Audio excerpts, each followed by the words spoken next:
नमस्कार, मैं रवि राय ज्योतिष सरोवर में आप सभी का हार्दिक स्वागत करता हूं। प्रिय दर्शकों, हमारा आज का विषय बहुत महत्वपूर्ण है क्योंकि आज के वीडियो में हम चर्चा करने वाले हैं कि वह कौन सी ग्रह स्थितियां हैं, वह कौन से सूत्र हैं जिनकी वजह से मंगल दोष का दुष्प्रभाव खत्म हो जाता है या कम हो जाता है।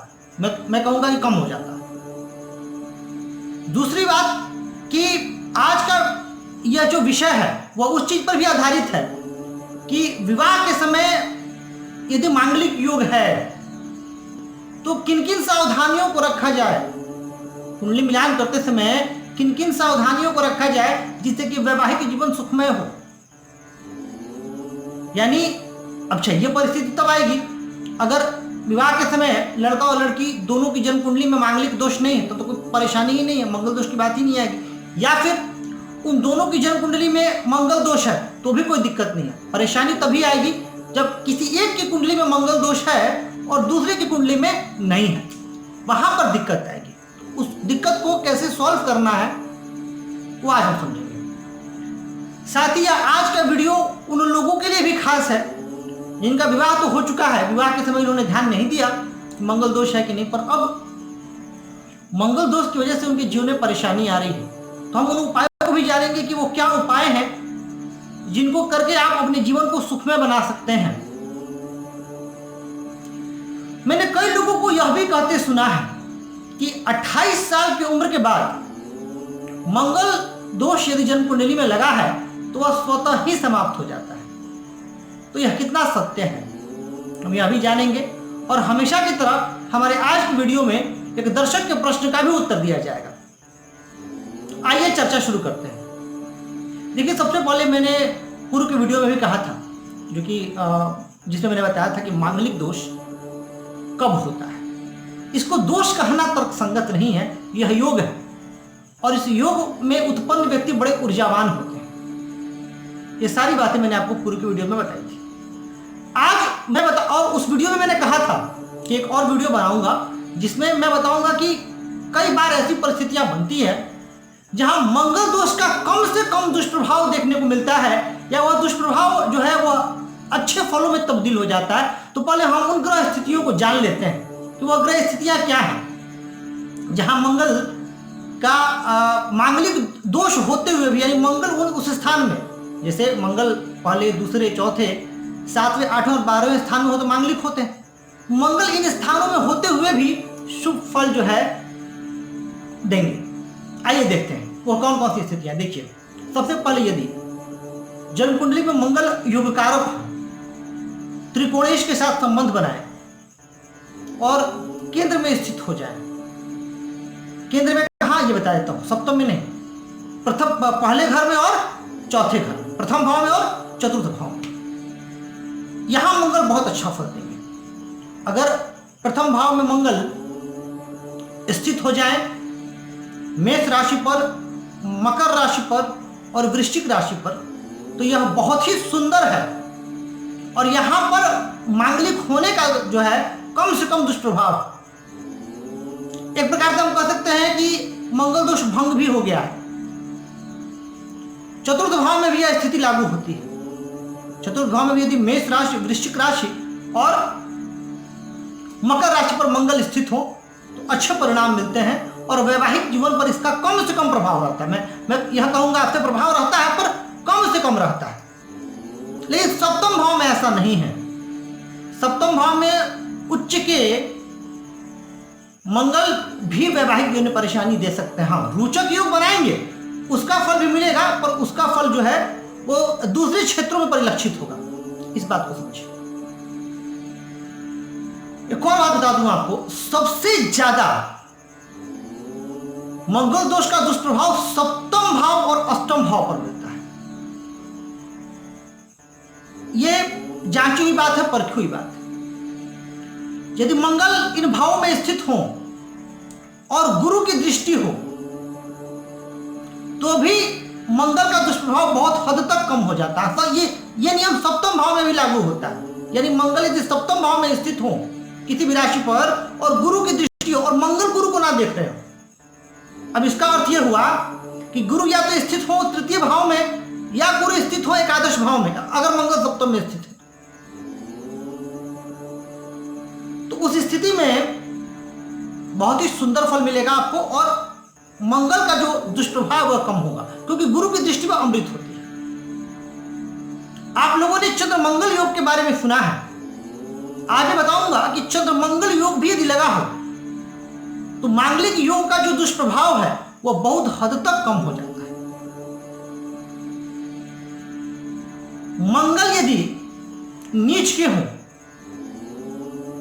मंगल यदि नीच के हो तो भी मांगलिक योग का दुष्प्रभाव कम होता है, पर यदि मंगल वक्री हो गए तब स्थिति बहुत विकट हो जाती है, तब मांगलिक योग का दुष्प्रभाव बढ़ जाता है। दोनों में अंतर समझिएगा, नीच के होंगे तो दुष्प्रभाव कम होगा, पर यदि वक्री हो गए, चाहे वो नीच के होकर के वक्री हो या किसी भी राशि पर वक्री हो, तो वहां पर उनका दुष्प्रभाव बढ़ जाता है। यदि सूर्य के साथ मंगल स्थित हो जाए और मंगल अस्त हो जाए तो मांगलिक योग का दुष्प्रभाव कम होता है। जैसे चतुर्थ भाव में सूर्य मंगल स्थित हो गए और मंगल अस्त हो गए तो मांगलिक योग का जो दुष्प्रभाव है वह कम हो जाएगा। लग्न में स्थित हो गए तो दुष्प्रभाव कम हो जाएगा। अब मन में सवाल आएगा, सप्तम भाव में हो गए तो क्या? सप्तम भाव में यदि स्थित हो गए तो उस समय आपको देखना होगा कि राशि कौन सी, यदि जलीय राशि और जलीय राशि में अस्त हो रहे हैं सूर्य के साथ मंगल, तो वहां पर यदि लड़के की जो विवाह स्थान है लड़के का या जिसका भी पार्टनर का यदि विवाह स्थान अच्छा है तो फिर उस परिस्थिति में विवाह किया जा सकता है।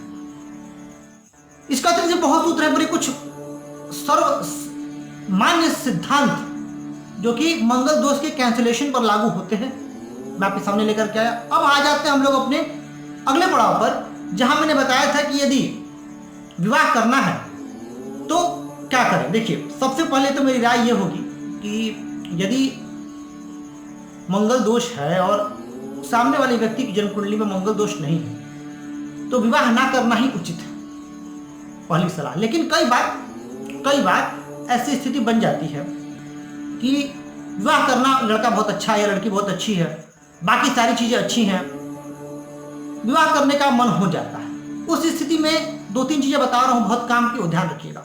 सबसे पहले यह देखिएगा कि कहीं सप्तम और अष्टम भाव में तो मंगल नहीं है। दूसरी बात, यदि सप्तम और अष्टम में है भी तो भी किया जा सकता है, अगर बाकी की चीजें अनुकूल हो तो। यदि सप्तम और अष्टम भाव में है तो कहीं उन पर और पाप ग्रहों का दुष्प्रभाव तो नहीं है, जैसे राहु, शनि इत्यादि का। यदि यह है तब मत कीजिएगा। पर यदि राहु, शनि आदि का दुष्प्रभाव नहीं है, कुंडली में जो गुण है वो अच्छे मिल रहे हैं, जैसे 25, 26 यानी 24 से ज्यादा गुण मिल रहे हैं, उस परिस्थिति में कुंभ विवाह एक रास्ता है। कुंभ विवाह करके आप, भले सामने वाला व्यक्ति मांगलिक ना भी हो तो भी उससे शादी की जा सकती है। यदि मंगल पहले भाव, दूसरे भाव, चौथे भाव और 12वें भाव में हो और गुण कम भी मिल रहे हैं, परंतु लड़के का पार्टनर का, जिसका भी लड़का हो या लड़की हो, जिसे भी शादी करनी है, यदि उसका विवाह स्थान मजबूत है, शुभ ग्रहों की दृष्टि है, तब भी विवाह किया जा सकता है। यदि कोई एक पार्टनर चंद्र कुंडली से भी मांगलिक हो जाए, भले लग्न कुंडली से मांगलिक ना हो, चंद्र कुंडली से मांगलिक हो रहा हो, या लड़का यदि है वो शुक्र से मांगलिक हो रहा है, तो भी विवाह किया जा सकता है। योगकारक मंगल मांगलिक दोष बनाने के बाद भी बहुत बुरा परिणाम नहीं देते हैं। कर्क लग्न और सिंह लग्न में मंगल योग कारक होते हैं, पर यह भी सत्य है कि कर्क लग्न और सिंह लग्न के व्यक्तियों के वैवाहिक जीवन में परेशानियां आमतौर पर ज्यादा रहती है। इसके पीछे दूसरा रीजन, इसके पीछे रीजन यह है कि सप्तम भाव के स्वामी शनि हो जाते हैं और इसलिए परेशानी वहां ज्यादा बढ़ती है। एक बार और एक चीज और ध्यान रखिएगा कि मंगल जहां भी स्थित है वहां पर यदि मंगल पर शुभ प्रभाव है तो कोई परेशानी, यहाँ पाप प्रभाव है, मंगल खुद वक्री है, वक्री ग्रहों के साथ है, तब समस्या आ जाएगी। ये तो था उपाय, उनको सावधानियां उनके लिए जिनको शादी उससे करनी है जो मांगलिक नहीं है। यानी ये उन लोगों के लिए उपाय थे जहां एक मांगलिक कॉम्बिनेशन था और एक मांगलिक नहीं था। तो अगर दोनों मांगलिक हो जाते तो कोई परेशानी ही नहीं होती, या दोनों नहीं होते तो भी कोई परेशानी नहीं होती। तो इन सावधानियों को रखने के उपरांत आप कर सकते हैं विवाह, और जीवन पर्यंत हनुमान जी की पूजा आराधना आपको करनी चाहिए, लाभ मिलेगा, निश्चित मिलेगा। अब आ जाते हैं उन लोगों के बारे में जिनका विवाह तो हो गया है, उसमें पता नहीं था पर अब वो परेशानी में है। तो देखिए, इसके लिए आप 3 मुखी, 6 मुखी और 11 मुखी रुद्राक्ष धारण कर सकते हैं। ये रुद्राक्ष का कॉम्बिनेशन आपके लिए बहुत अच्छा होगा। मंगल चंडिका स्तोत्र का आप पाठ कर सकते हैं, इससे आपको लाभ होगा। मंगलवार और शनिवार को सुंदरकांड का पाठ अवश्य करें, और यदि हो सके तो रात को 9 बजे के बाद करें, इससे आपको बेहतर परिणाम है। रात को 9 से 10 के बीच में मतलब शुरू कर दें। अब 9 के बाद ये नहीं कि 12-1, रात को 9 से 10 के बीच शुरू कर दें और पूरे मनोयोग से करें, आपको लाभ मिलेगा। तो ये कुछ उपाय हैं, करके आप अपने जीवन को सरल बना सकते हैं। हाँ, परेशानी वहां ज्यादा आ सकती है जहां पर एक पार्टनर की जन्म कुंडली में मंगल की स्थिति बहुत ज्यादा अगर खराब हो, तो फिर उस स्थिति में आपको कुछ विशेष अनुष्ठान के साथ जो है पूजा पाठ करना पड़ता है। लेकिन अगर नॉर्मल है, ज्यादा मंगल में की जो मांगलिक होने की जो इंटेंसिटी है बहुत ज्यादा नहीं है, शुभ ग्रहों का प्रभाव, तो आप इतना काम करके भी अपने जीवन को सरल और सुखी बना सकते हैं। अब आ जाते हैं अपने उस प्रश्न पर जहां मैंने कहा था कि कई लोगों की यह अवधारणा होती है कि 28 की उम्र के बाद मंगल दोष समाप्त हो जाता है। देखिए, मैं आपको एक बात बताऊं, मंगल दोष यदि समाप्त होना है तो जब जन्म होता है ना, तो मंगल की स्थिति इन भावों में होने से मंगल दोष रहता है। और वही मैंने जो कुछ कॉम्बिनेशंस बताए, अगर ये कॉम्बिनेशंस लगते हैं तो मंगल दोष का दुष्प्रभाव कम भी होता है। अगर शुरू से ही वो कॉम्बिनेशंस लगे हुए हों तब तो कोई दिक्कत नहीं है, लेकिन किसी उम्र के विशेष पड़ाव पर आ जाने की वजह से मंगल दोष समाप्त हो जाएगा, यह कहना सही नहीं है। कोई योग लगा है तो जीवन भर के लिए लगा है। जन्म के समय जो कुंडली आपको मिल गई वो मिल गई, वो बदलनी नहीं है। योग जो लगा है वो लगा है, जो महादशाएं अंतर्दशाएं आनी है वो आनी है। अगर मंगल जन्म के समय पहले, दूसरे, चौथे, 7वें, 8वें, 12वें से किसी भाव में आ गए तो जीवन भर रहेंगे ना, वहां से तो बदलेंगे नहीं। तो इस चीज को आपको समझना है। बोला इसलिए जाता है कि कई बार 28 के बाद विवाह करा देते हैं लोग और जीवन अच्छा चल रहा होता है, तो उस अच्छा चलने की वजह के पीछे दूसरे कारण होते हैं। क्योंकि मैंने कहा आपसे चंद्र मांगलिक भी होते हैं, शुक्र से भी मांगलिक का विचार किया जाता है। इसके अलावा इतने सारे ग्रहों की दृष्टियां, गुरु की दृष्टि, कॉम्बिनेशन प्लैनेट्स की जो मैंने बताया, तो कहीं ना कहीं से कोई ना कोई कैंसिलेशन आ ही जाता है, जिसकी वजह से लोगों को लगता है कि 28 के बाद इनकी शादी, जीवन अच्छा चल रहा है। इसका मतलब यह है कि मंगल का दुष्प्रभाव नहीं आ रहा है। वजह कुछ और होता है और लोग कारण कुछ और समझते हैं। कारण ये नहीं है कि 28 के बाद दुष्प्रभाव समाप्त हो जाता है। सही कारण यह है जो मैंने अभी आपको बताया, तो ये जानना भी जरूरी है। तो ये कुछ उपाय थे जो मैंने आपको बताए।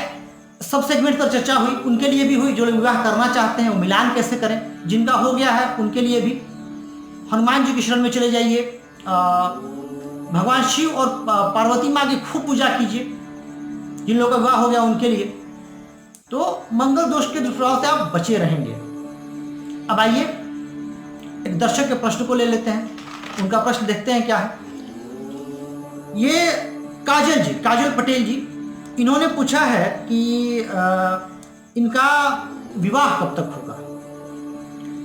देखिए काजल जी, आपकी मीन लग्न की जन्म कुंडली है और आपके सप्तम भाव में शनि और मंगल है। तो देखिए मांगलिक दोष पर चर्चा भी हो रही थी और मंगल वक्री है, और मैंने कहा भी था कि वक्री होंगे तो परेशानी दे देंगे, और शनि भी वक्री है, यानी दो वक्री ग्रहों का प्रभाव आ गया। वक्री ग्रह विलंब कराते हैं, तो इस वजह से इतना विलंब हुआ। और आपके बाकी के प्लैनेट्स भी बहुत अच्छी स्थिति में नहीं है। चंद्रमा राहु चतुर्थ भाव में ग्रहण योग भी लग रहा है। वहाँ से ही मैंने आपको बताया था कि जो हमारा वीडियो आया था इस पे मंगल में, जो पहला वीडियो था हमारा, कि कैसे चतुर्थ भाव से भी सुख का विचार किया जाता है, वैवाहिक सुख का। तो यहाँ पर चतुर्थ भाव भी आपका पीड़ित है। तो समस्या है नवंबर 2021 से 4 मार्च 2022 के बीच में योग बन रहा है, परंतु आपको उसके लिए बहुत सारे उपाय करने पड़ेंगे। उस उपाय के उपरांत ही जो है आपको वैवाहिक जीवन में सुख की प्राप्ति होगी, अन्यथा थोड़ी बहुत परेशानी बनी रहेगी। तो दर्शकों, आपसे भी कहता हूं, यदि आपके मन में भी ज्योतिष से संबंधित कोई प्रश्न है, कोई जिज्ञासा है, आप पूछ सकते हैं। आपके प्रश्न का भी उत्तर अवश्य दिया जाएगा। और साथ ही चैनल को लाइक कीजिए, सब्सक्राइब कीजिए और शेयर कीजिए, ताकि ज्योतिष का यह ज्ञान बढ़ता रहे और मेरा भी मनोबल और हौसला बना रहे और मैं वीडियो लेके आता रहूं। आज के लिए बस इतना ही। नमस्कार।